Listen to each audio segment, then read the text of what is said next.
Hello guys, आज के इस वीडियो पे हम इन्वर्टर के बैक साइड स्विच इन्फॉर्मेशन के बारे में बात करने वाले हैं। यहाँ पे अभी आप जब इन्वर्टर के बैक साइड में जाते हैं तो यहाँ पे कई सारे फंक्शंस देखने को मिलते हैं, कई सारे स्विच सेलेक्टर मिलते हैं। तो इसके बारे में 99% लोग नहीं जानते हैं और गलत तरीके से अपने इन्वर्टर को यूज़ करते हैं और गलत तरीके से ऑपरेट करने के कारण से उनको प्रॉब्लम्स होती है, जिसकी वजह से वो जो है क्वेश्चन से अराइज करते हैं, सर हमारी इन्वर्टर में ये प्रॉब्लम्स है, हमारी इन्वर्टर में ये प्रॉब्लम्स है, और परेशानी उनकी रेगुलर जो है बढ़ती जाती है। सो गाइज, आज की इस वीडियो में हम कंप्लीट इन्फॉर्मेशन देने वाले हैं बैक साइड इन्फॉर्मेशन के ऊपर। तो इस वीडियो को लास्ट एंड तक देख लेना। अगर आप अपने घर पे इन्वर्टर को यूज़ करते हैं तो ये वीडियोस आपके लिए काम आ सकता है गाइज। वीडियो स्टार्ट करने से पहले गाइज, चैनल पे नहीं हो तो चैनल को सब्सक्राइब करके नोटिफिकेशन बेल आइकन को जरूर प्रेस कर लीजिएगा। हमारे इस वाले चैनल पे आपको सारे चीज़ के ऊपर इन्फॉर्मेशन प्रोवाइड की जाती है, unboxing, reviews, electrical, home appliances के ऊपर, साथ में यूट्यूब टिप्स भी हम प्रोवाइड करते हैं गाइज। तो गाइज अभी चलो हम यहाँ पे बैक साइड स्विच इन्फॉर्मेशन के बारे में बात कर लेते हैं। तो सबसे पहले हम इस वाले सेक्शन पे बात करेंगे, क्योंकि मोस्ट ऑफ द 99% लोग ये वाले सिलेक्शन पे गलत करते हैं।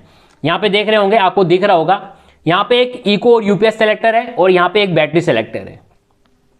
अब बहुत लोगों को समझ में नहीं आता है कि हमें अपने इन्वर्टर को इको में रखना है या यूपीएस में रखना है। अब सबसे पहले तो डिफरेंसेस जानना बहुत जरूरी है, तभी आप इसको सही तरीके से जो है सेलेक्ट कर पाओगे। तो चलो डिफरेंसेस हम आपको पहले बता देते हैं।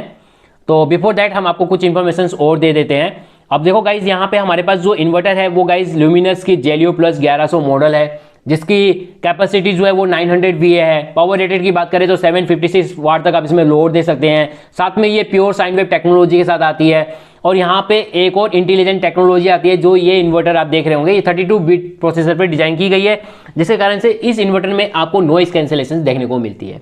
तो one of the best most selling inverter on the luminous, ये वाली जो मॉडल है ये सबसे ज्यादा बिकती है ल्यूमिनस ब्रांड में, क्योंकि ये इंटेलिजेंट है, अपने आप समझता है, इसके अंदर खुद का दिमाग है, खुद पढ़ के रीड करके वो अपने अनुसार वर्क करता है।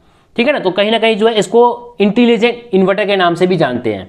अगर आप ल्यूमिनस का इंटेलिजेंट इन्वर्टर के नाम से सर्च मारेंगे ना तो आपको ये जेलियो 1100 प्लस मॉडल दिखेगा। तो गाइज यहाँ पे देखो, एक तो यहाँ पे आपको स्विच मिल जाती है, नॉर्मल मोड और बाईपास मोड। हमेशा अपने इन्वर्टर को नॉर्मल मोड में रखना है।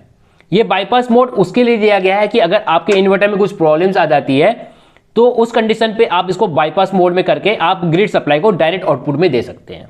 इसी के लिए ये स्विच दिया गया होता है। बट बहुत लोग क्या करते हैं कि इसको बाईपास में रख के चला देते हैं।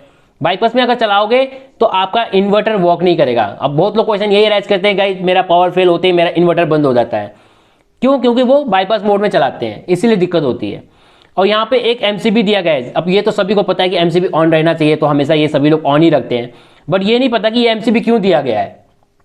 ये एमसीबी आपकी इन्वर्टर को सेफ रखने के लिए दिया गया है, आपकी घर की होम अप्लायंसेस को सेफ रखने के लिए दिया गया है। मान लीजिए अगर इन्वर्टर में कुछ प्रॉब्लम्स होती है, हाई वोल्टेज हो जाती है या शॉर्ट सर्किट हो जाती है, तो उस कंडीशन में ये वाली एमसीबी क्या कर देगा, डाउन कर देगा और आपकी आउटपुट की जो सप्लाई है उसको कट कर देगा। इससे क्या होगा कि आपकी इन्वर्टर भी सेफ हो जाएगी और जो इससे कनेक्ट है, जो अप्लायंसेस इससे कनेक्ट है, वो सारे सेफ हो जाते हैं। अब रही गाइस बात, तो ये तो हमने बता दिया आपको, ये सारी चीज़ को आपको ध्यान रखनी है। बहुत सारे लोग इसमें भी गलती करते हैं। उसके बाद गाइस यहाँ पे दो टर्मिनल आपको देखने को मिलती है, एक बैटरी नेगेटिव और एक बैटरी पॉजिटिव। ये तो सभी को पता होगा यार, नेगेटिव नेगेटिव में कनेक्ट करना है, पॉजिटिव पॉजिटिव में कनेक्ट करना है। कभी भी गलती से उल्टा नहीं करना है आपको, इस चीज़ का ध्यान रखेंगे। बेसिकली ये तो इलेक्ट्रिशियन कनेक्ट करके जाता है, आपको कभी खोलने की जरूरत नहीं है। बट रियल केस में अगर आपको खोलने पड़े तो उसके लिए मैंने अलग से डेडिकेट वीडियोस बना रखा है कि हम अपने इन्वर्टर को कैसे डिस्कनेक्ट कर सकते हैं। ठीक है ना। अब बात करते हैं गाइस, मेन सेक्शन पे हम बात कर लेते हैं, जो इन्वर्टर जो यूपीएस और इको सिलेक्शन है। तो सबसे पहले बात कर लेते हैं कि यूपीएस इको मोड में हमें अपने इन्वर्टर को कब रखनी चाहिए और यूपीएस मोड में हमें कब रखनी चाहिए। तो ये डिपेंड करती है गाइस आपकी ग्रिड सप्लाई के ऊपर। अगर आपकी grid supply less than 180 volt अगर जाती है, यानी मोस्ट ऑफ द टाइम, यानी 24 आवर्स में, 24 घंटे में अगर आपकी जो वोल्टेज सप्लाई है वो लेस देन 180 वोल्ट रहता है, तो हमेशा अपने इन्वर्टर को इको मोड में रखना है गाइस। अब मैंने यहाँ पे देख रहे होंगे, आप बोल रहे होंगे आपने तो यूपीएस मोड में रखी हुई है। गाइस हमारी यहाँ जो ग्रिड सप्लाई आती है कभी भी हमारे यहाँ 200 वोल्ट से नीचे नहीं जाती है। हाँ, कभी कभी रियर केस होती है जो डाउन चली जाती है, but most of the case हमारी जो होती है वो 200 प्लस ही वोल्टेज होती है, इसलिए हमने यूपीएस मोड में रखा है। और एक और चीज है जिसके कारण से हमें यूपीएस मोड में रखना पड़ा है, वो भी हम आपको बताएंगे। अगर आप अपने घर पे डेस्कटॉप यूज करते हैं या डेडिकेटेड अप्लायंसेस को यूज़ करते हैं, सेंसिटिव अप्लायंसेस को यूज़ करते हैं, तो हमेशा अपने इन्वर्टर को यूपीएस मोड में रखेंगे।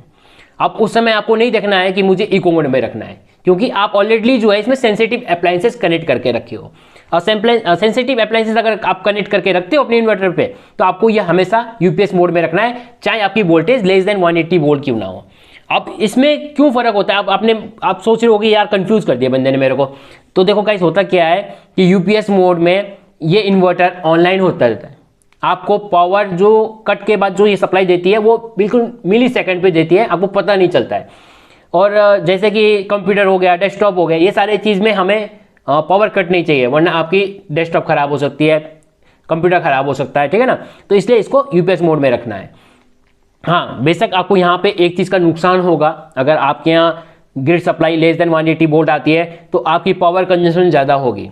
क्यों? क्योंकि जब 180 वोल्ट से अगर ज़्यादा होगी और आपने यूपीएस मोड सेलेक्ट कर रखी होगी, तो कहीं ना कहीं जो है आपकी पावर ज़्यादा कंज्यूम करेगा। क्यों? क्योंकि 180 वोल्ट से नीचे जाते ही ये इन्वर्टर वर्क करना शुरू कर लेगा, आपने यूपीएस मोड सेलेक्ट कर रखा है तो फिर अगर ये वर्क करेगा तो आपकी बैटरी की चार्जिंग, ठीक है ना, तो ये सब में पावर कंज्यूम ज़्यादा होगा। तो उस चीज़ का ध्यान रखें। नॉर्मली कंडीशन में आप इको मोड में भी रख सकते हैं, जब आप डेलिकेटेड सेंसिटिव अप्लायंसेस को यूज़ करने जाएंगे तब इसको यूपीएस मोड में कन्वर्ट भी कर सकते हैं, ऐसा भी कर सकते हैं। बट वो डेली लाइफ में पॉसिबल नहीं होता, कभी ना कभी हम भूल जाएंगे, इसलिए हमेशा मैं तो यूपीएस मोड में रखता हूँ। हमारी ग्रिड सप्लाई भी सही आती है, इसलिए हम यूपीएस मोड में इसको रखते हैं। अब बात करते हैं गाइस नीचे बैटरी सेलेक्टर पे। अब बहुत सारे लोग यहाँ पे इसमें भी गलत कर देते हैं। अब इनको ये कोड फॉर्म नहीं समझ में आता, यहाँ पे लिखा है TFS। अब ये कोड फॉर्म नहीं समझ में आता है तो गलती कर देते हैं। अब मोस्ट ऑफ द मैं आज के डेट में अगर देखूं तो मोस्ट ऑफ 99% लोग टॉल ट्यूबलर बैटरी को यूज़ करते हैं अपनी इन्वर्टर के साथ, क्योंकि उसकी बैटरी बैकअप बहुत अच्छा होता है। तो ये टी का मतलब टॉल ट्यूबलर, ठीक है ना, टॉल ट्यूबलर ट्यूबलर। अगर आपकी टॉल ट्यूबलर बैटरी है या ट्यूबलर बैटरी है तो टी पे रख सकते हैं। फ्लैट, अगर आपकी बैटरी फ्लैट है, फ्लैट टाइप बैटरी है, तो आप उसको फ्लैट में रख सकते हैं। अगर आपकी बैटरी SFM टाइप है तो उसको आप एस में सेलेक्ट करके रख सकते हैं।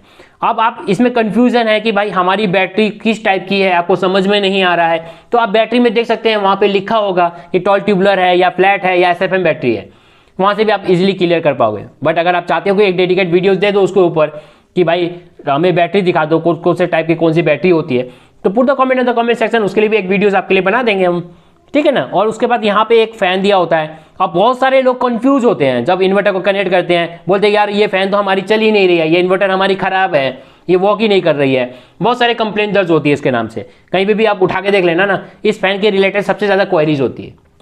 आपको हम बता दें, ये वाली जो फैन है, ये आपकी फैन कंटिन्यूसली ऑपरेशन पे नहीं होती है। ये फैन तभी वर्क करती है जब आपकी इन्वर्टर पे लोड होता है या इन्वर्टर आपकी बैटरी को चार्ज कर रहा होता है, लेकिन उस कंडीशन में भी कंटिन्यूस नहीं होता है, कभी कभी बीच बीच में इसको ऑन करता है, क्योंकि इसका काम सिर्फ क्या है, आपकी अंदर की जो इलेक्ट्रिकल आइटम लगी है या इलेक्ट्रॉनिक्स कार्ड लगी है उसमें जो हीट जनरेट हो रहा है उसको रिलीज करने का काम करता है। इसलिए ये हमेशा नहीं ऑन करता है, कहीं ना कहीं जो है आपकी पावर सेविंग करता है। अगर ये कंटिन्यूस होगा तो आपकी पावर सेविंग नहीं हो पाएगी। बड़े बड़े यूपीएस होते हैं उसमें कंटिन्यू होते हैं, छोटे छोटे जो इन्वर्टर्स होते हैं उसमें नहीं होते हैं। तो आप समझ लेना ये जो फैन है ये आपकी सही है, ये बीच बीच में वर्क करती है। सो आई होप गाइज कि आज का ये वीडियो आपको पसंद आया होगा। इस वीडियो में हमने आपको पूरा इन्फॉर्मेशन दे दिया है बैटरी ये इन्वर्टर के ऊपर। और बाय द वे अगर आपको किसी भी चीज़ के ऊपर डाउट है तो put the comment in the comment section, बेझिझक कमेंट कर सकते हैं, तो उसके लिए मैं एक अलग से डेडिकेट वीडियोस बना दूंगा या कमेंट में आंसर देने की कोशिश करूंगा। सो आज की वीडियो को एंड करते हैं, मिलते हैं नेक्स्ट वीडियो के साथ। गाइस अभी तक आपने हमारे चैनल को सब्सक्राइब नहीं किया, सब्सक्राइब करके नोटिफिकेशन बेल आइकन जरूर प्रेस करना, क्योंकि हम इस तरह से रिलेटेड इन्फॉर्मेशन जो है आपके पास पहुंचा के लेके आते हैं ताकि आपको कोई परेशानी ना हो।